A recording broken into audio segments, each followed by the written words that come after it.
देखेंगे कि हमारा जो chapter Indian civilisation and culture, इसका मतलब क्या होता है। तो इंडियन सिविलाइजेशन एंड कल्चर, तो सिविलाइजेशन का क्या मतलब होता है, यहाँ सबसे पहले हम समझ लेंगे कि सिविलाइजेशन मतलब होता है सभ्यता, सिविलाइजेशन मतलब होती है सभ्यता, और कल्चर मतलब आपको पता है संस्कृति। क्या लिखते हैं वो हम इस ऐसे में पढ़ेंगे, लेकिन इससे पहले हम चैप्टर्स को समझ लेते हैं कि इसका मतलब क्या होता है इंडियन सिविलाइजेशन एंड कल्चर, यानी भारतीय सभ्यता और संस्कृति के बारे में क्या। सभ्यता मतलब होता है रहन सहन, तौर तरीका, हमारी जो तहजीब होती है, हमारा जो तरीका होता है, उसे ही हम कहते हैं सिविलाइजेशन यानी सभ्यता। तो हमारी इंडियन सिविलाइजेशन, हमारी भारतीय सिविलाइजेशन यानी भारत की जो संस्कृति है, भारत की जो सभ्यता है, जो तहजीब है, जो तरीका है, वो कैसा है उसके बारे में गांधी जी ने बताया है। और एक चीज़ मैंने यहाँ पर इंट्रोडक्शन में छोड़ दिया था कि गांधी जी का जो डेथ हुआ था, उनका जो मर्डर हुआ था वो 30 जनवरी, आप देख लीजिएगा 30 जन 1948 को हुआ था। ये भी आपका ऑब्जेक्टिव इंट्रोडक्शन से ही ये ऑब्जेक्टिव आ सकता है आपका 30 जन 1948। तो आपका दो तरीके से इंट्रोडक्शन ये ऑब्जेक्टिव आएगा कि गांधी जी का बर्थ कब हुआ था 1869, डेथ कब हुई थी 1948, और या फिर ये भी आपको दे देगा ऑब्जेक्टिव कि उनका डेथ कब हुआ था 30 जनवरी 1948, यानी 3 ऑप्शन अलग देंगे और एक आपका ये रहेगा। तो ये आपका सही ऑप्शन है, तो ये भी आप देख लीजिए, मैंने बोर्ड पर भी यह मेंशन कर दिया है। अब हम देखेंगे चैप्टर जो हमारा है भारतीय सभ्यता और संस्कृति, इसके बारे में गांधी जी क्या कहते हैं। देखेंगे चैप्टर जो हमारा है भारतीय सभ्यता और संस्कृति, इसके बारे में गांधी जी क्या कहते हैं। तो पहला हम जो पैरा पढ़ेंगे वो इसमें I believe that the civilization India has evolved is not to be beaten in the world. Gandhi ji बोलते हैं कि मुझे विश्वास है, मुझे यकीन है कि जो हमारे इंडियन सिविलाइजेशन है वो पूरी दुनिया में कहीं पर भी हराई नहीं जा सकती, यानी बिटेन नहीं हो सकती। यहाँ पर बिटेन जो वर्ड है ये आप देखिएगा कि बिटेन वर्ड का जो मतलब है उसका होता है कि पिटा जाना, लेकिन यहाँ हमारे जो बिटेन शब्द का अर्थ होगा कि हराई नहीं जा सकते, यहाँ यानी कि उसे पीछे नहीं रखा जा सकता, यानी हमारी जो सिविलाइजेशन है वो सबसे बेहतर सिविलाइजेशन है। गांधी जी बोलते हैं कि मुझे ये विश्वास है कि जो सिविलाइजेशन है इंडिया की वो इतनी ज़्यादा विकसित है कि उसे कभी भी हराया नहीं जा सकता, कभी पीछे नहीं छोड़ा जा सकता है। पूरी दुनिया में अगर से हम कंपेयर करेंगे किसी और सिविलाइजेशन से तो हमारी जो सिविलाइजेशन है सबसे बेहतर होगी। Nothing can equal the seeds sown by our ancestors, क्योंकि जो हमारे पूर्वज हैं उन्होंने जो बोया है वो पूरी दुनिया में ऐसा किसी ने नहीं किया, यानी कि हमारे पूर्वजों ने जो बोया, बोने का मतलब यहाँ पर कह रहे हैं गांधी जी कि हमारे पूर्वजों ने जो हमें सिखाया है, जो हमें बताया है, जो हमारे लिए छोड़ कर गए, उसके जैसा पूरी दुनिया में उसके बराबर का कुछ भी नहीं है। यानी कि किसी भी सभ्यता में वैसी चीज़ें नहीं बताई गई है जैसी चीज़ें हमारी भारतीय सभ्यता में बताई गई है। जैसे हम देखेंगे कि Rome went Greece shared the same fate, हम देखेंगे कि जो रोम है वो भी खत्म हो चुका है, रोम वेंट, यहाँ पर हम देखेंगे कि रोम भी चला गया, रोम भी खत्म हो चुका है, और Greece shared the same fate, और ग्रीस का भी यही भाग्य रह चुका है, यानी कि रोम भी खत्म हो गया और ग्रीस का भी यही भाग्य था। तो यहाँ पर फेट हम देखेंगे कि उसकी यही किस्मत थी, यही विधि थी। तो ग्रीस के साथ भी वैसा ही हुआ, यानी कि वो भी ख़त्म हो गया। The might of the pharaohs was broken, और जो फेराज थे उनका जो भी प्रभाव था, जो भी उनकी शान शौकत थी वो भी बिल्कुल पूरी तरह से ख़त्म हो चुकी।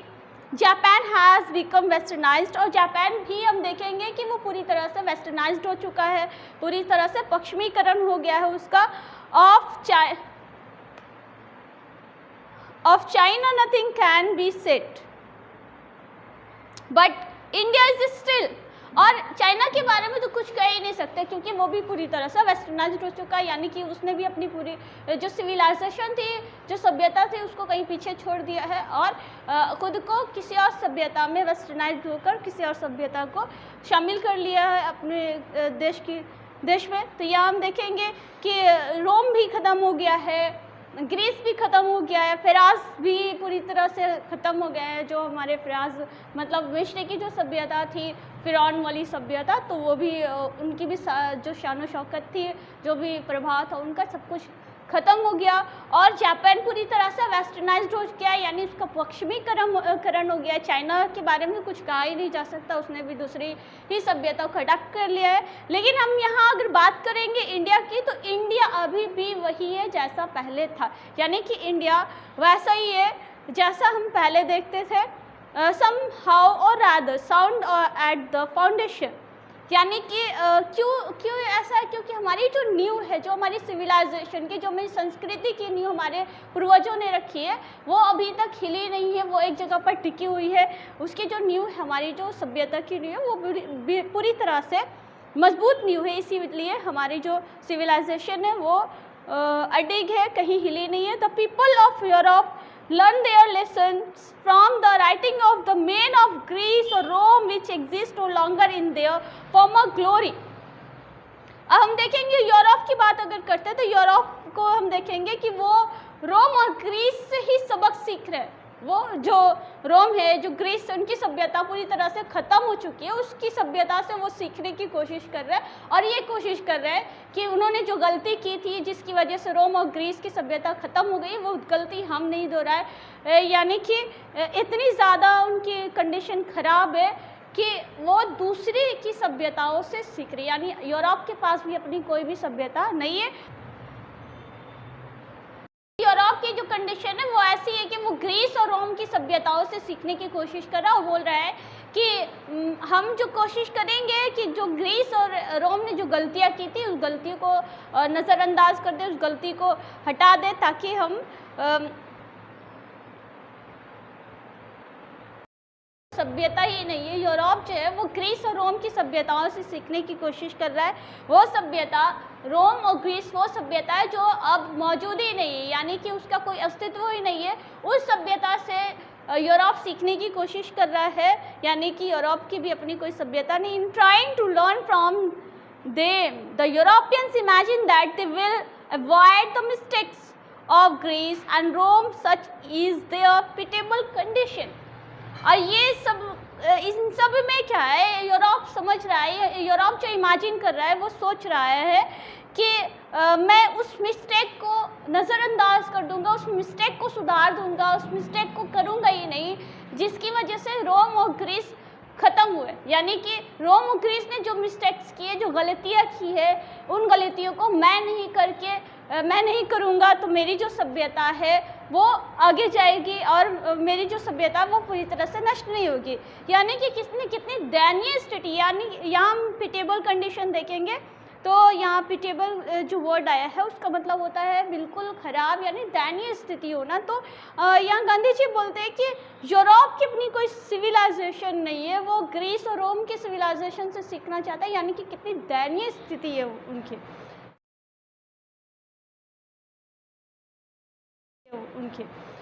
दूसरा पैराग्राफ हम देखेंगे, in the midst of all India remains immovable and that is her glory.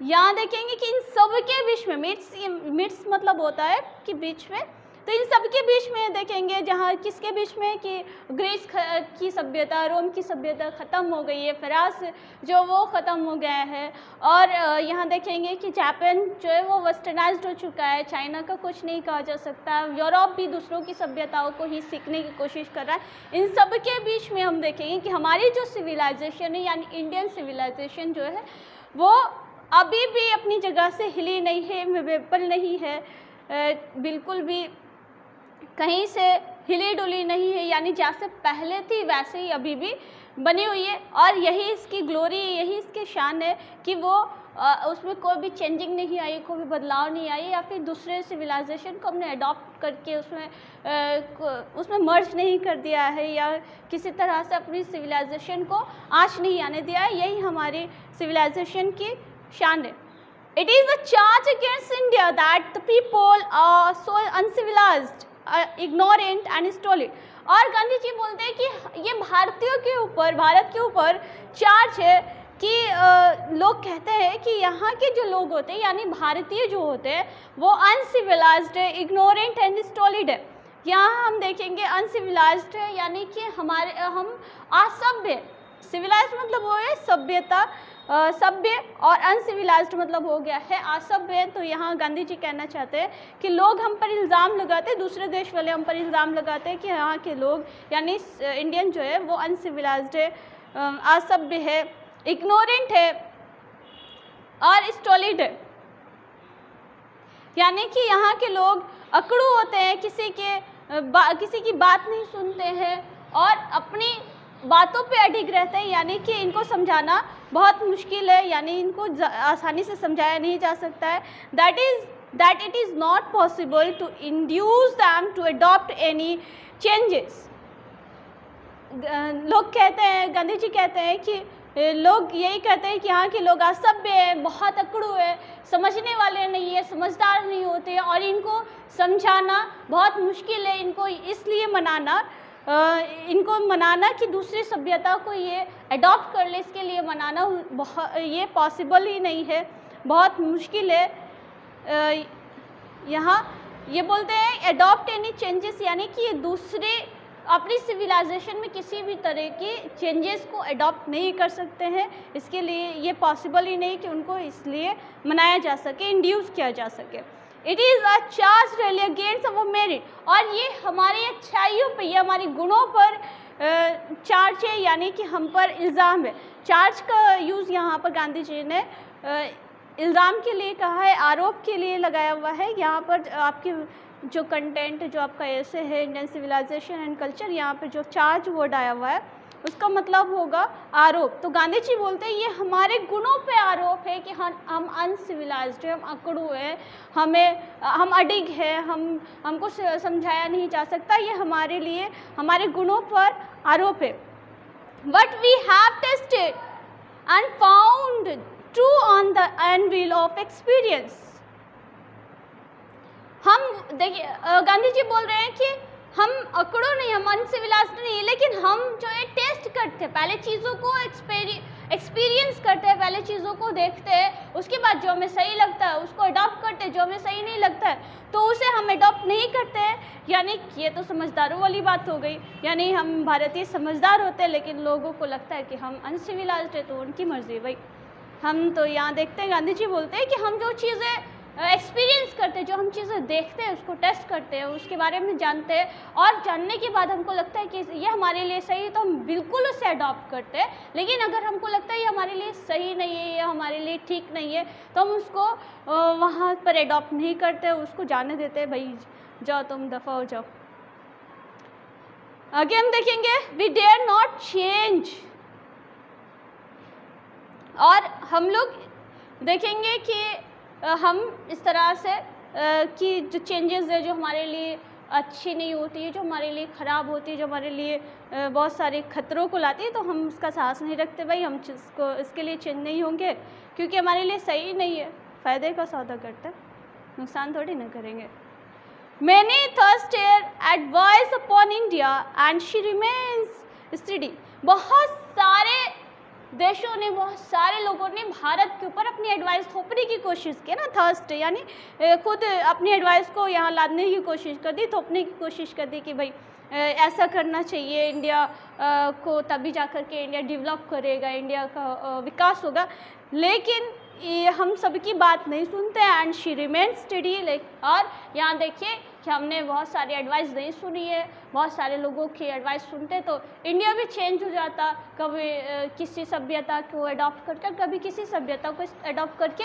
हमने किसी की बात नहीं सुनी, हमारी जो सभ्यता थी, जो हमारे पूर्वजों ने हमें बताया था, हमारे रहने सहने का तरीका जो बताया था, उसी को फॉलो करते गए और अभी भी इंडिया की सिविलाइजेशन वैसे की वैसे, यानी इंडिया अभी भी बिल्कुल वैसे ही है, अपनी जगह से हिली नहीं है Indian civilisation. This is her beauty, और यही तो इसकी सुंदरता है कि भाई हिली नहीं है अपनी। जो आप देखिएगा, हम अगर से 100-200 साल पहले, 1000 साल पहले जो भी चीज़ें देखते थे भारत में, वो चीज़ें अभी भी मौजूद है, हम वहाँ पर देखते हैं। हमारी जो सभ्यता होती है तो हम मॉरल विंग को फॉलो करते हैं, जैसे इंट्रोडक्शन में गांधी जी ने बताया। मॉरल विंग क्या है भाई? इंसानियत है, हमारे अंदर जो दया होती है, जो हमारी रहम होती है, जो हमारी संस्कृति होती है, तो वो सारे क्या होते हैं, हमारे मोरल विंग्स, हमारी जो संस्कृति हमें बचपन से सिखाया जाता है कि बड़ों का सम्मान करना है, छोटों से प्यार, सबसे प्यार से रहना है, लोगों की इम्पोर्टेंस होती है हमारी ज़िंदगी में, लोगों की इम्पोर्टेंस होती है, पैसे की इम्पोर्टेंस बाद में आती है। लेकिन वेस्टर्न सिविलाइजेशन में मटेरियल की इम्पोर्टेंस है, यानी कि वहाँ पर लोग मशीनरीज को ज़्यादा भाव देते हैं, ज़्यादा इम्पोर्टेंस देते हैं, ज़्यादा वहाँ पर वैल्यू जो है वो मशीनरीज की है, वहाँ पर मटेरियल्स की वैल्यू है, वहाँ पर पैसे की वैल्यू है। और हमारी जो सिविलाइजेशन, हम पैसों को बाद में वैल्यू देते हैं, पैसा ठीक है अपनी जगह पर है, लेकिन सबसे ज़्यादा ज़रूरी क्या है हमारे लिए, इंसानियत है, हम दूसरों के भी सुख दुख में शामिल हो जाते हैं। यही तो हमारी सभ्यता, यही हमारी संस्कृति है कि हम दूसरों को फॉलो नहीं करते, हमारे लिए जो भी टाइम है हम उस टाइम में अपनों को खुश रखने की कोशिश करते हैं, अपने फैमिली के साथ ही, अपनों के साथ ही टाइम स्पेंड करते हैं। अब वेस्टर्न कंट्रीज़ में देख लीजिएगा कि लोगों के पास इतना टाइम नहीं है कि वो फैमिलीज़ के साथ टाइम स्पेंड कर सके, लेकिन हम अपनी फैमिली को टाइम देते हैं, हर तरह का फेस्टिवल जो साथ में सेलिब्रेट करते हैं। यही तो हमारी सभ्यता, यही हमारी संस्कृति है, और यही तो हमारी संस्कृति की सुंदरता है जो लोगों पूरी दुनिया में पॉपुलर है कि भारत में इस तरह की संस्कृति है। लोग दूर दूर से हैं, यहाँ पर बहुत सारे फेस्टिवल्स को साथ में सेलिब्रेट करने आते हैं, देखने आते हैं जो टूरिस्ट है। क्यों आते हैं? क्योंकि हमारी सभ्यता सबसे ज़्यादा सुंदर है भाई, हमारी सभ्यता सबसे अच्छी है। अगर हम मटेरियल को ज़्यादा वैल्यू देने लग जाते हैं तो मटेरियल तो ऐसी चीज़ है जो कभी ना कभी ख़त्म होने वाली है, लेकिन हमारी सभ्यता कभी नहीं ख़त्म होने वाली है, वो हमारे अंदर ही है, हमारे संस्कार ही तो हमारी सभ्यता है। तो आगे हम देखेंगे, it is the sheet anchor of our hope, और यही तो हमारी उम्मीदों का एक मुख्य है कि हमारी जो सभ्यता, हमारी जो सिविलाइजेशन है, किस तरह से हम उसको प्रेजेंट करते हैं। तो हम अपनी सभ्यता को बहुत अच्छी तरह से प्रेजेंट करते हैं। आप सब जो हम भारतीय हैं, हम सब अपनी सभ्यता को बनाए हुए रखे हैं, दूसरों की इज्जत करते हैं, हमारे दिल में दया होती है। अगर हम देखते हैं कि आप सभी देख लीजिए, आप 12th में हैं तो आप देखिएगा कि आप कहीं जा रहे हैं तो ऐसा नहीं है कि कोई परेशानी में है, कोई ज़रूरतमंद है तो उसको देख करके निकल गए, नहीं, हम उसकी हेल्प ज़रूर करते हैं, उसके पास रुकेंगे, उसकी प्रॉब्लम भी कभी कभी सुनते हैं, अगर पॉसिबल हुआ तो उसकी हेल्प भी करते हैं। तो यही तो हमारी सभ्यता, यही हमें सिखाया गया है कि दूसरों की मदद करना। लेकिन वेस्टर्न कंट्रीज़ में टाइम नहीं होता लोगों के पास, वो अपनी फैमिलीज़ को ही नहीं देखते हैं। बहुत सारे फैमिलीज़ में ऐसा होता है कि माता पिता बीमार है और जो उनके बच्चे हैं वो काम पर निकल गए और उनकी सेवा, माता पिता की सेवा जो है वो नन करते हैं, उनके लिए टाइम इम्पोर्टेंस होता है। लेकिन हम अपने माता पिता की सेवा करते हैं, देखभाल करते हैं, उनके साथ रहते हैं, लोगों की मदद करते हैं, ज़रूरतमंदों की मदद करते हैं, और यही हमारी सिविलाइजेशन। पैराग्राफ हम देखेंगे, civilisation is that mode of conduct which points out to man the path of duty. जो हमारी सिविलाइजेशन है वो तरीका है, वो हमें बताता है, क्या बताता है, वो हमें बताता है कि हमें अपनी ड्यूटी, अपना कर्तव्य किस तरह से निभाना है। यानी हमारी सिविलाइजेशन ही हमें हमारे रहने का तरीका बताती है, हमारे काम करने का तरीका बताती है। अभी मैंने बोला था कि हमारी जो सभ्यता होती है वो हमारे संस्कार ही होते हैं, यानी हमें बताया जाता है कि आपको क्या करना है, क्या नहीं करना है। तो हमारी सिविलाइजेशन, वही तो हमारी सिविलाइजेशन है ना। तो हमारी सिविलाइजेशन ही हमें बताती है कि हमें कौन सा काम करना है, यानी हमें किस तरह से काम करना है, किस रास्ते पे चलना है। यहाँ मैन का मतलब सारे लोग हो जाएंगे, ऐसा नहीं है कि सिर्फ पुरुष है।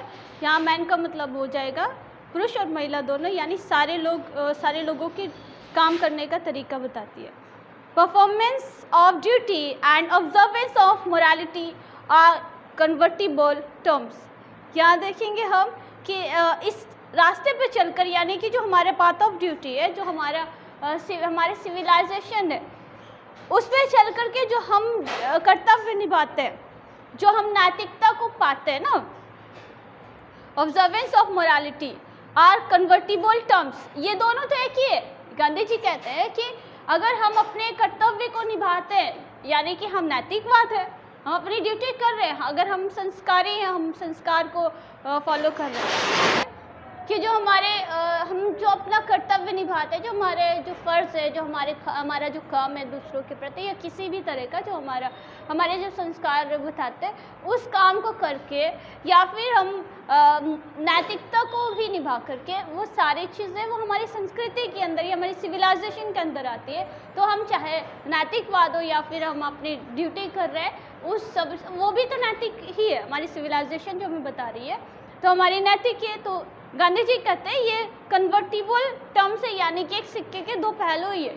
यानी हम अगर नैतिकवाद है तो भी हम ठीक है, अगर हम अपनी ड्यूटी को निभा रहे हैं जिस तरह से हमारे पूर्वजों ने बताया है तो भी हम नैतिकवादी, तो हम सिविलाइज्ड ही है। To observe morality is